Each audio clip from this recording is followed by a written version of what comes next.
Expliquez-nous, Nicolas, l'Académie française envisage de saisir le Conseil d'État pour faire annuler la nouvelle carte d'identité, parce que cette carte est bilingue. Oui, alors c'est la nouvelle carte d'identité qui est délivrée partout en France depuis le 2 août dernier. Elle est désormais, vous le savez, d'un format plus petit, format carte de crédit. Elle contient une puce électronique. Elle est moderne puisqu'elle permet de mettre 2 adresses lorsqu'on a des enfants qui sont en garde partagée. Mais autre nouveauté, c'est celle-là qui fait débat.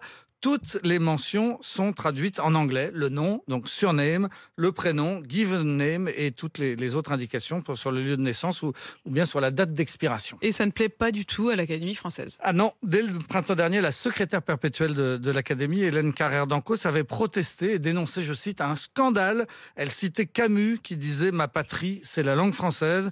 Elle citait Houellebecq pour dénoncer notre soumission à l'anglais. Mais elle rappelait surtout que l'article 2 de la Constitution dispose que la langue de la République est le français. Seulement, cette protestation de l'Académie, elle était un peu passée inaperçue. Absolument. Et aujourd'hui, les académiciens se rebiffent justement parce que leur message n'a pas été entendu. Au nom de l'institution, Hélène Carrère-Dancos a donc écrit à Jean Castex pour lui demander de revenir en arrière, de revenir à une carte d'identité française en français. Et elle lance un ultimatum au Premier ministre. Si ce n'est pas fait dans les 2 mois, eh bien, elle saisira le Conseil d'État pour qu'il tranche. C'est la première fois en 400 ans d'existence que l'honorable Académie menace ainsi d'attaquer l'État. Un cabinet d'avocats est déjà chargé de préparer la riposte. Il va demander l'annulation de la nouvelle carte d'identité en s'appuyant sur un texte de loi de 1994 qui prévoit que le français est la langue de tous les documents administratifs. Et cette loi de 1994, elle ne faisait que reprendre un texte beaucoup plus ancien. Bien plus ancien. La fameuse ordonnance de Villers-Cotterêts édictée par le roi François Ier. La fameuse Villers-Cotterêts. Voilà.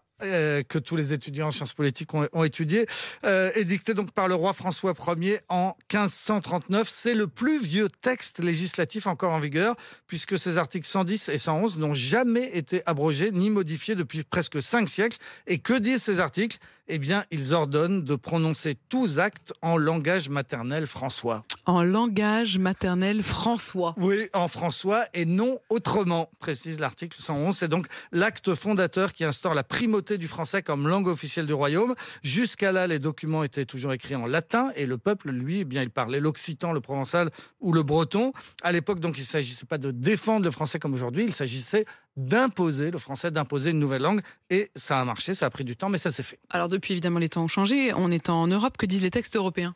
Alors, il y a un règlement européen qui prévoit que le mot carte d'identité doit être traduit dans au moins une autre langue de l'Union, pas nécessairement l'anglais, mais uniquement ce titre, pas toutes les autres mentions. Et c'est pour cela que l'Académie française proteste. Elle estime que la France a fait un excès de zèle. Nos voisins se sont donc tous conformés à cette règle. Certains n'ont traduit que le titre, carte d'identité, toujours en anglais. D'autres ont traduit toute la carte, comme nous. L'Allemagne et l'Autriche ont choisi de tout traduire en 3 langues, l'allemand, l'anglais et le français. Donc sur les cartes d'identité allemandes, il y a écrit en français date de naissance, par exemple. Et dans tous ces pays, personne ne s'est élevé contre ces traductions. De même, il faut le rappeler qu'il n'y avait eu aucune protestation, ni en France ni ailleurs, lorsqu'on avait introduit le fameux passeport européen en 1985, ce passeport Grenat, donc dans lequel certaines mentions sont traduites dans 11 langues, toutes les langues d'Europe, mais d'autres, les principales, comme le nom, le prénom, l'adresse, le sexe ou la couleur des yeux, sont traduites uniquement en anglais.